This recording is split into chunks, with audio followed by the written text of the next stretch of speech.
Bienvenidos a su espacio de Ética TV, su programa de Ética Ciudadana, que tiene hoy como invitado al doctor Fidel Munit, profesor de la Universidad Autónoma de Santo Domingo y vicedecano de la Facultad de Artes de dicha universidad. Vamos a hablar hoy con Fidel sobre un texto, ¿no?, que él escribió titulado Ejercicios de Resistencia, ¿no? Fidel, bienvenido al programa. Gracias por la invitación. Vamos a ver, ¿por qué se llama ejercicios de resistencia? ¿Sobre qué es lo que hay que hacer resistencia? Sí, es una pregunta que me suelen hacer, ¿no? El título del libro, que parece equívoco y parece motivar a confundir o engañar, es un título elegido por mí a propósito. Ejercicios de Resistencia es un libro de aforismos y fragmentos, textos que yo escribí en su mayor parte, no todos, pero sí en su mayor parte, durante la pandemia del coronavirus, el COVID-19, que nos afectó a todos, que afectó y paralizó al mundo entero. Y una de las cosas que hice durante la pandemia, que siempre hago, es escribir y de vez en cuando publicar en los medios, ¿no? Publico mantengo una columna quincenal en Acento, sí, el diario electrónico Acento, y colaboro de manera esporádica en el suplemento cultural Areíto, el matutino hoy. Ya en Acento tengo desde el año 2016 y en Areíto desde 2003. Yo soy asiduo de esa escritura, de esa colaboración, de ese ejercicio de la escritura en los espacios públicos, en los medios escritos, que es lo que me gusta.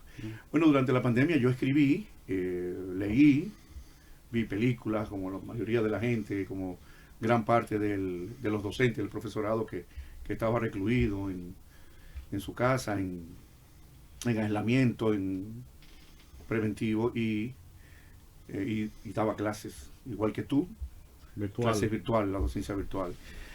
Pero como siempre me ha gustado escribir y publicar, pues reflexioné sobre ese momento, ese momento de la humanidad y de mi vida también, cómo repercutió en mí, y el resultado de esas reflexiones, pues salió un texto que decidí llamarle Ejercicios de Resistencia, y no Ejercicios de Resiliencia, como le iba a llamar originalmente. Resiliencia, que es un concepto que se ha puesto en boga, muy de moda, sí, muy de moda, y que tiene que ver con la capacidad del organismo, del individuo, un sistema de recuperarse, el poder de recuperación, la capacidad de absorción, de reinvención, ¿no?, de asimilación. Yo lo titulé Resistencia porque tiene un sentido más filosófico para mí, en una resistencia que no es física. El mismo título es engañoso, la portada del libro también, ¿no? La gente que va a la librería Cuesta, por ejemplo, donde se vende, o que lo ve en cualquier otro lugar, y ve la portada, ve el libro y ve el muñequito que está como en posición, como en una posición de ejercicio de arte marcial, para pensar que es un libro de artes marciales, o como está tan de moda lo del yoga, sí, que está haciendo ejercicio de yoga. El título es engañoso, y a propósito lo hice, para que la gente pensara, bueno, ¿qué será? Un título de artes, un libro de artes marciales, un libro de ejercicio físico, un libro de deporte, de gimnasia o gimnástica, o es un libro de autoayuda, de crecimiento espiritual, en los que no creo, no leo ese tipo sino todo lo contrario, es un reto. Yo hablo de la resistencia mental, la resistencia psíquica, la resistencia moral, ¿no? La resistencia espiritual también, de todo el ser, en un sentido más filosófico. La resistencia frente a la pandemia, pero también frente al sistema, al status quo, a los poderes fácticos, a cualquier forma de opresión y a cualquier forma de enajenación que nos amenace, ¿no?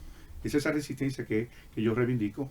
Había que ser resistentes y resilientes durante la pandemia, pero ya ahora en lo que se llama post-pandemia también. Entonces salieron ese libro de textos pequeños, un libro de 115 páginas, dividido en 6 partes. Son textos aforísticos y fragmentarios, no es un fragmentos, largo, exactamente. Que, además de que son no tan muchas páginas, también tiene el hecho de que está escrito en aforismos, ¿no?, que son como pequeños párrafos que contienen ideas exactamente completas y que no necesariamente siguen una secuencia de un párrafo a otro, ¿no? Y son de fácil lectura y que representan, digamos, una venerable tradición en la cultura occidental, en la tradición de la filosofía occidental, ¿no? Claro, ¿no? En la literatura y en la filosofía. Exactamente, y que tratan de huir, digamos, de ese tipo, digamos, de filosofía más sistemática, que trata de construir un sistema, ¿no? Sí. Y que un poco se acerca, si se quiere, a un ejercicio, digamos, artístico, ¿no? Vamos a decirlo así, ¿no? Digamos, en la frontera, Sí. coqueteando, digamos, en la frontera o en los límites entre la filosofía y la literatura, que ha sido uno de los temas de mis libros siempre, o una práctica. Es decir, yo concibo la filosofía también como un ejercicio estético, como una escritura, ¿no? La filosofía como escritura. No se reduce a escritura, pero también se expresa como escritura. Sí, a propósito de que tú hablas de lo del ejercicio estético y que tú, bueno, digamos que durante toda tu trayectoria intelectual te reconocemos como alguien que se ha dedicado a la estética, ¿no? Y a la filosofía del arte. ¿Qué vínculo podemos establecer, si es que lo podemos establecer, ¿no? Entre estética y ética, ¿no? Si es que existe. Tú sabes que hay una tradición larguísima, donde hay un viejo debate de si realmente de una manera u otra en el arte, aunque la estética no se reduce solo al arte, pero aquí vamos a limitarle al aspecto del arte, ¿no? De si realmente el arte debe expresar determinados tipos de valores, si no, por el contrario, el arte tiene una autonomía que lo convierte en sí mismo y que no debemos tratar de relacionarlo con la ética, porque al final termina convirtiéndose en panfletario. ¿Qué opinas? ¿Qué nos dice? Bueno, es un viejo problema. Recuerda que ya los griegos identificaban aquella tríada, los conceptos de verdad, de bondad y de belleza. Es decir, hay una relación entre la ética y la estética, de algún modo. Es curioso, porque a mis estudiantes yo les tengo que explicar que, aunque suena, fonéticamente son muy parecidos, ética es una cosa y estética es otra, ¿no? Y que la ética atiende al problema del bien o de la norma de conducta, cómo conducirse en el mundo, la ética, que no es moral, no se produce la moral, el ethos, y la estética tiene que ver con la percepción sensorial del mundo, con la sensibilidad y con la belleza y el arte, aunque tampoco se reduce a la percepción de la belleza. Pero sí hay una relación desde los griegos, entre siempre lo bello se consideró bueno y verdadero, y lo bueno se consideró bello y verdadero, y lo verdadero se consideró bueno y bello. Es decir, esa tríada, ya modernamente no, y hay otras corrientes que dicen que no, que el arte no tiene, no hay valores éticos en el arte, que se trata de hacer buen arte, de crear belleza y de hacer arte con sentido y con dominio. Oscar Wilde, por ejemplo, dice que no hay moral, no hay reglas éticas en el arte. Se trata del estilo, de escribir bien o escribir mal. Como dice Oscar Wilde, no hay libros buenos o malos desde el punto de vista moral. Hay libros bien escritos o mal escritos. Y esa estética, esa concepción, pues ha calado muy hondo en muchos artistas y en muchos pensadores. La otra posición es, por ejemplo, el platonismo, aquellos que quieren hacer depender la estética de un valor moral o del bien, ¿no? Y que someten, lo bello tiene que subordinarse a lo bueno o al bien. Yo creo que el problema ético en mi escritura, en lo que se refiere a la escritura, tiene que ver con la calidad, con el estilo, con el dominio, con el lenguaje. Entonces, la ética, sí, hay una ética del escritor. Se trata de escribir bien, se trata del buen decir, o del bien decir. Entonces, hay filósofos que no otorgan importancia a esto, porque son más sistemáticos, muy conceptuales, o de escritura difícil, que no creen que sea necesario el escribir bien, sino el conceptuar bien. Yo, por mi formación y por mi acercamiento con el arte, creo que se debe hacer filosofía, tratar de buscar la claridad hoy, escribir una filosofía con claridad conceptual y también con claridad estilística. Lo que no significa superficialidad ni ligereza, ¿no? Tratar de ser claro en la conceptualización, pero también en la manera, en la forma de expresión. Rocky, por ejemplo, piensa que la filosofía es una especie de género literario. Tú sabes que la deconstrucción también es una exageración. Creo que un poco exagerado reducir la filosofía a literatura, a estética, ¿no? Claro. Sí, pero en tu caso, lo que tú dirías, digamos, que al margen de esa postura, digamos, que tú entiendes que es muy extrema, sí hay una conexión de tal manera de que tú no puedes separar lo que dices de cómo lo dices. No, claro. Claro, sí. Y de que ese cómo lo dice, se lo dice con claridad, ayuda a la comprensión realmente de los conceptos que tratas de tratar. Sí, está ahí el viejo problema de la relación entre el concepto y la imagen, ¿no? La expresión. Entonces, uno cuida la manera de que trata de escribir bien, trata de pensar bien lo primero, pero eso que piensa trata de traducirlo en términos verbales bien. Y creo que es importante que los filósofos atiendan a esto, ¿no? Y hay toda una tradición en la literatura filosófica, ¿no? No solamente Camus, Nietzsche, Cioran, Schopenhauer, la Rochefoucauld, hay una tradición, un Sabater, por ejemplo, un Trías, son filósofos preocupados por el bien decir las cosas bien, y que eso no se reduce a un juego retórico tampoco. No, ¿no? claro, Es algo porque, más que eso. sí, porque Y hay una ética, o sea, tengo que escribir bien para comunicar bien. Sí. El asunto de la comunicabilidad, de llegar, de que el otro pueda entenderme, ¿no? Y no quedarme yo en una especie de como diría Ortega, esos dragones tremebundos del lenguaje oscuro, ¿no? Muy Creo bien. que no. Y sobre todo cuando escribe el libro para el gran público o cuando escribe en la prensa, en los medios. Muy bien. Vamos a hacer una pausa, Fidel, y en breve volvemos.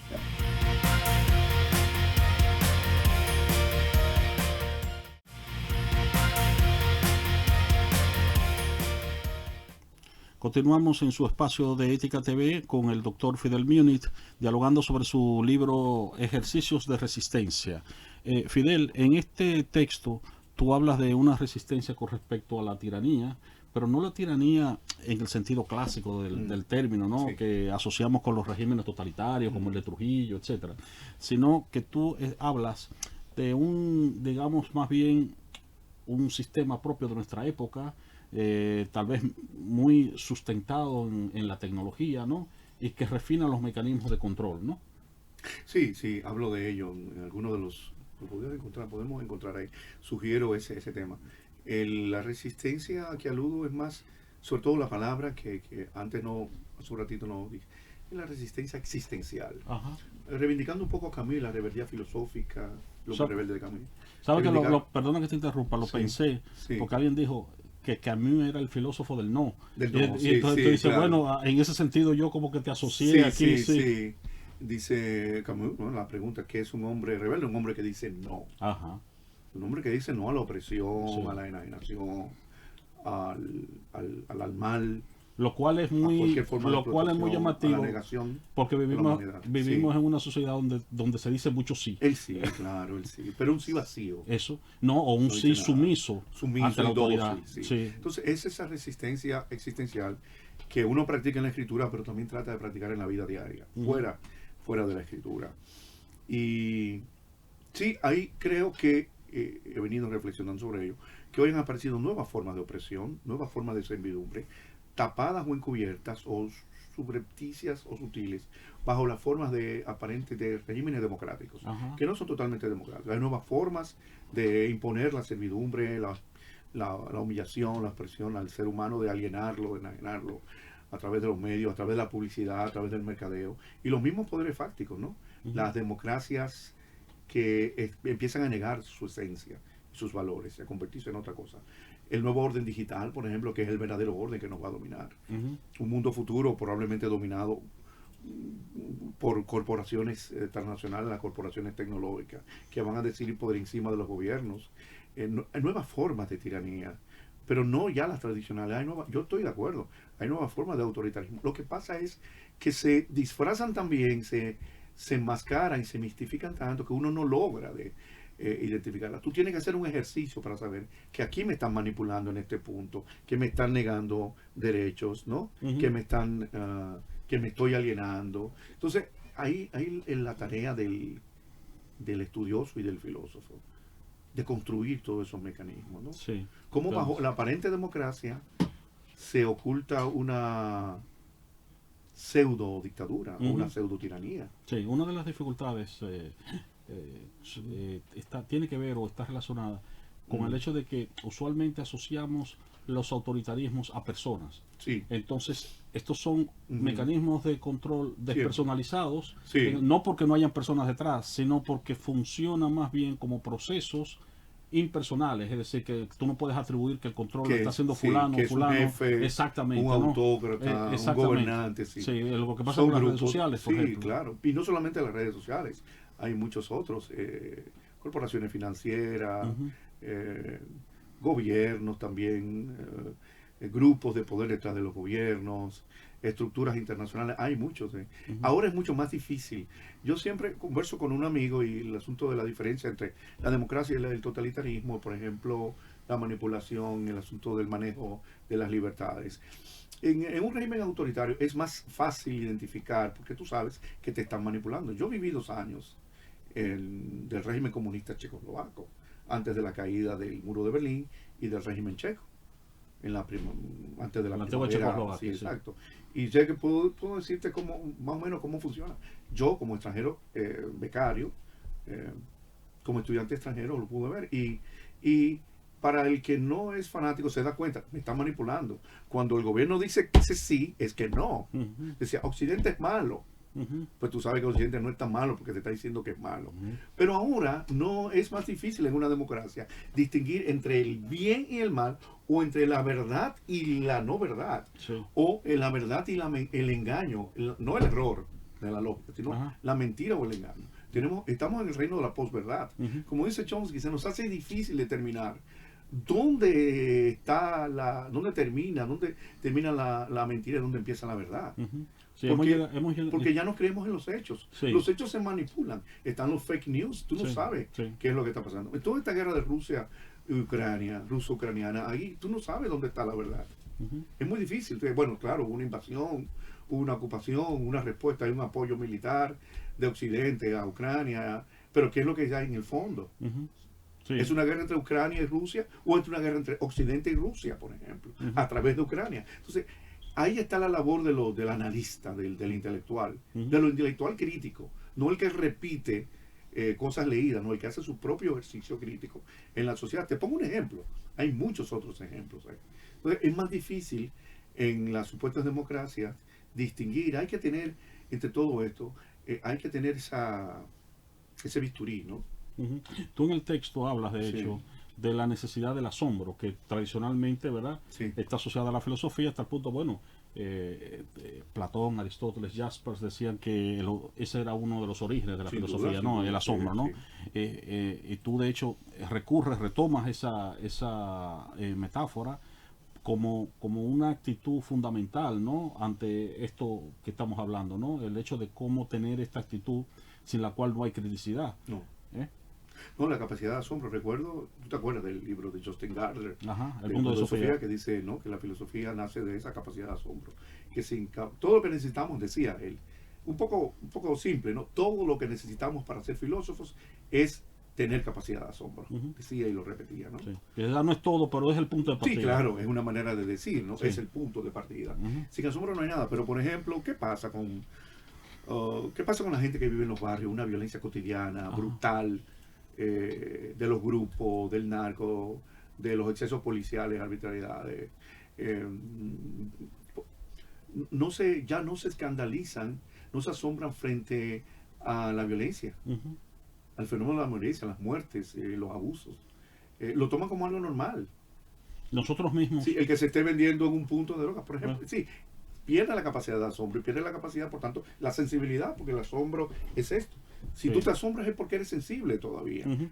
pero estamos camino a perder esa capacidad Sí. y a verlo todo como normal. Un Ujú. mundo completamente grotesco, que es el que vivimos, brutal, violento, lo vemos como algo normal. Sí, eso te iba a decir que nosotros mismos, Sí, saturados de imágenes, saturados. muchas veces de imágenes que son violentas, Las imágenes, ¿no?, que nos ya habíamos acostumbramos, tocado eso. lo normalizamos. Sí, Y la llega un momento normalización. que ya perdemos la sensibilidad. Pero es una ante eso. normalización que te hace indiferente, apático, que te desensibiliza, ¿no?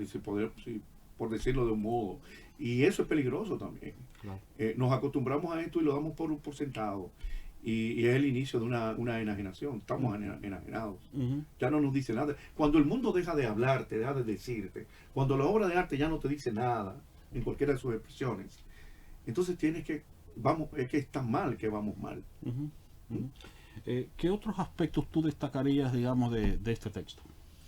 Yo pienso que hay algunas cosas. Ya hablé de la resistencia existencial, la apuesta por el arte, Ujú. como yo sigo diciendo, y me encontré algunos críticos, que el arte funciona como evasión en algún momento, que el arte es evasión. Ajá. Hay algunos que dicen, no, el arte problematiza la vida, ¿no? Solo lo ven como una manera de una interrogación sobre los grandes problemas. Pero es saludable la evasión en el entretenimiento.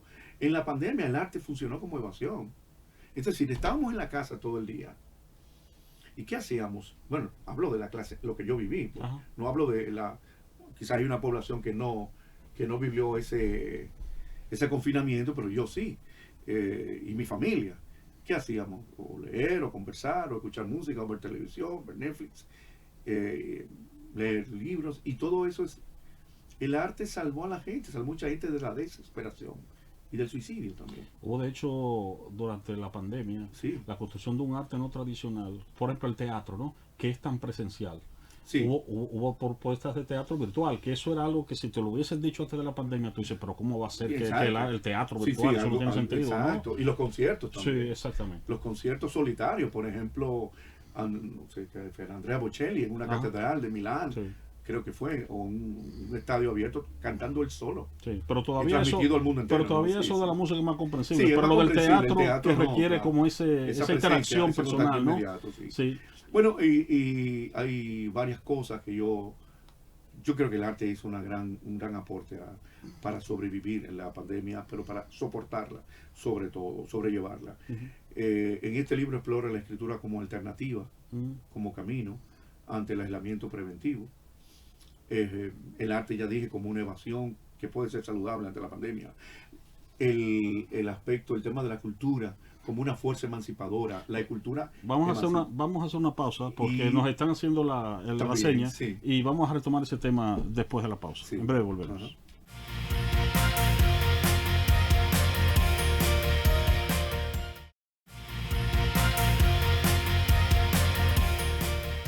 Continuamos en su espacio de Ética TV, su programa de ética ciudadana con nuestro invitado Fidel Múñiz, hablando sobre su libro Ejercicios de Resistencia. Fidel, en este último segmento vamos a retomar brevemente la última idea que planteaste en el segmento anterior, el hecho de la cultura como emancipación, ¿no? Sí, la fuerza emancipadora. Sí, la fuerza emancipadora de la cultura. Pero antes quiero decirte que quiero dar los créditos. El diseño de la portada y la diagramación es obra de un amigo, un artista visual de la diáspora dominicana, Alex Guerrero, y el muñequito parece que está practicando karate. Es una especie, es un dejo a un guiño a la capoeira. Y tú sabes que el capoeira, que es un baile afro-brasileño, es resistente. Sí. Y entonces ahora con los colores, tiene un poco de alusión, de guiño a no a lo underground, sino a lo retro. Y bueno, nada. La idea del libro mío es un libro que permita la movilidad, que pueda ser abierto en cualquier lugar. Sí. Que pueda ser leído, empezado a leer en cualquier lugar, cualquier página o cualquier parte de las 6 partes. Sí. Y además que pueda ser leído en cualquier momento. En el metro, en el autobús, en la guagua, si te dejan, en el consultorio, en la universidad, entre una clase y otra, y que sea una lectura fresca y ágil, pero al mismo tiempo seria y algo profunda, ¿no? Que pueda plantear problemas y que pueda disfrutarse, ¿no? O sea, un texto a la vez reflexivo y lúdico. Y lo que me preguntas... Sí, sobre la fuerza emancipadora de la cultura. Claro, yo apuesto a eso. Yo apuesto a que la cultura... Pedro Enrique Ureña decía que la cultura salva a los pueblos. Y yo creo esto. Lo decía en 1922 en un artículo un libro que escribió sobre España, en la orilla de España. Y lo había dicho en México, en la inauguración del año escolar de la Universidad de México Nacional en 1914. Solo la cultura salva a los pueblos. Dice, sigo impenitente en la firme creencia de que la cultura salva a los pueblos, pero no cuando es utilizada como instrumento para fines comerciales o políticos, ¿no? Pero la cultura asociada con la instrucción, a la educación. Pedro Enrique Ureña siempre asoció la cultura con la educación, no las identificó, pero decía, una y otra tienen que funcionar unidas, relacionadas, para que haya la promoción, la emancipación de nuestro pueblo. Yo creo que sí. Lo que nos lleva al problema de la educación, entonces, formal, ¿no? También, que es un grave problema en la sociedad dominicana. Sin duda. Y cuando digo que la cultura tiene una fuerza emancipadora, ahí incluyo el arte y la estética. Creo que tiene ese elemento salvífico. Desde el punto de vista no religioso, sino de la emancipación. Liberador. Yo apuesto a eso y apuesto a eso en mis clases de filosofía en mis clases de arte en la Universidad Autónoma de Santo Domingo, con mis estudiantes y con mis lectores también. Ya que estamos llegando al final del espacio, digamos unas últimas ideas que tú quisieras decirnos sobre tu libro a manera de conclusión, ¿no? Bueno, el libro se le vende en cuesta 400 pesos y es un libro de fácil lectura, yo diría, pero a la vez que sugiere, ¿no? No trata de ser de fácil lectura, pero no de ligero de lectura, ¿no? Trata de decir cosas que desde la resistencia precisamente trata de llegar al lector y de provocar al lector. Todo el libro es una provocación, pero es una provocación que nace de una experiencia mía, como diría el amigo que ha calificado mi escritura, nuestro colega Edixon Minaya, que yo practico una especie de estética ontológica o de ontología estética. Tiene que ver con el ser, tiene que ver con la existencia. De ahí que hay una relación entre la ética y la estética, siempre. Muy bien, Fidel, pues nada, no nos queda más que agradecerte por habernos acompañado, y a ustedes, bueno, pues les recomendamos el texto Ejercicio de Resistencia. Hasta la próxima.